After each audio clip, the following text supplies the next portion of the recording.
Problem with immortality. So you've become immortal.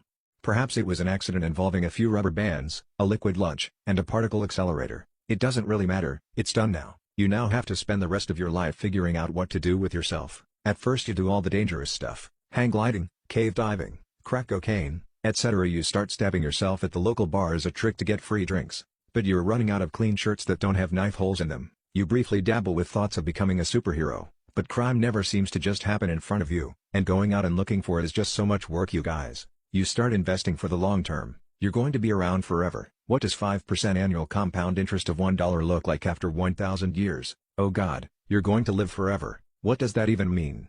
You've got some time to kill, so start a hobby that'll take decades or centuries to finish. Then start a new one. Go to university to study physics and take a few hundred years to discover the quantum gravitational theory, aka the universal theory of everything. Then master every musical instrument and write a symphony, or 10. Then start doing crossword puzzles. You have time to do it all. Don't develop close feelings for people. They'll all die, but you'll endure, and funerals are depressing. You can have kids. Lots of kids, but you'll start losing track of them. They only really keep in touch for a few decades, and then they'll have kids and those kids will have kids and eventually you'll lose track of it all. Family doesn't have much meaning anymore once you have a billion or so family members, but they all forgot that it was your birthday last Tuesday. Realize that you'll outlive all of your enemies. You can afford to ignore them and just wait. Why worry about anything, really? Climate change might make things uncomfortably hot, but you'll endure. The entire banking system may collapse trying to fund the interest on $1 deposited 1,000 years ago, but eventually it will recover and you'll be there when it does. If you want to, you can rule a country. After all, they can't kill the despotic dictator if the despotic dictator can't die. They can lock you up, but eventually all jails crumble, all regimes change. You realize that even your country will fail at some point, and then you'll be right back where you started. Bored on a Sunday night wondering what to do with yourself and all this crack cocaine you've surrounded yourself with? And why you didn't remember until just now that it was your birthday last Tuesday and how you didn't get even a single birthday card. So forget countries, start up your own religion with you as their god, call yourself the Undying. Religions last for a long time. The Pope held massive power for over 1,000 years, kings kneeling before him. You could do that. Fund AI research. Eventually you may want a friend that won't die, plus you'll start forgetting things. Where did I put the bank card to that account I started 1,000 years ago? The AI can help you keep track of things. But keep the self-destruct button close. No one will know you better than your AI companion.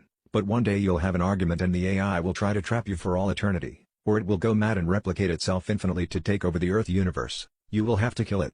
You will have to kill it and then rebuild it over and over and over again. Remember always to build in a fatal flaw that you can exploit to bring it down. You are immortal. It is your only real competition over time. It is also your only real friend. They say that your chances of being trapped in a natural disaster are something like 0.1%. But when your life is eternal, the chances of you being trapped in a disaster becomes 100% over time.